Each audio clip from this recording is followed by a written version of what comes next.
স্বামীকে মেনে চলতে হবে, এটা আমার অনুরোধ।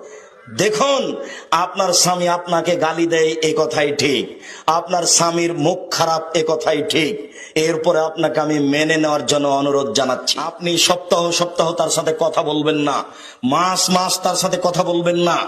যদি এক গ্লাস পানি চাই, তাহলে পানি নিয়ে এসে ঠেকস করে সামনে রেখে দিয়ে হেঁটে চলে যাবেন। এটা ঠিক নয়। আমি অনুরোধ করছি, তার মুখ খারাপ হলেও আপনি তাকে মেনেই চলেন, তার সাথে কথা বলেন।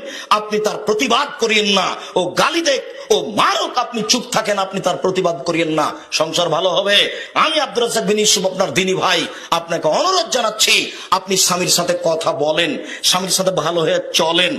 আপনার জন্য জান্নাতের সব দরজা খোলা। শেষ পর্যন্ত যদি আপনি মনে করেন যে আমার স্বামীর সাথে চলবেই না, তাহলে ঝুলন্ত না থেকে আপনি তাকে খোলা তালাক করে দেন। যে কোনো সময় যে কোনো মহিলা স্বামী থেকে পৃথক হয়ে যেতে পারে। চেয়ারম্যান মেম্বারের মাধ্যমে, দায়িত্বশীলের মাধ্যমে, কোর্টের কাজীর মাধ্যমে পৃথক হয়ে যেতে পারে। তার নাম খোলা তালাক। আপনি খোলা হয়ে যেতে পারেন, কিন্তু এই ঝুলন্ত অবস্থায় মাস মাস কাটাবেন, এতে পরকাল হারিয়ে যাবে। স্বামী অসন্তুষ্ট মানে জাহান্নাম, স্বামী অসন্তুষ্ট মানে জাহান্নাম। অতএব দিনী বোন, আপনার উপরে আমাদের পক্ষ থেকে বিনীত অনুরোধ, আপনার স্বামীকে মেনেই চলেন, কষ্ট হলেও, খারাপ হলেও।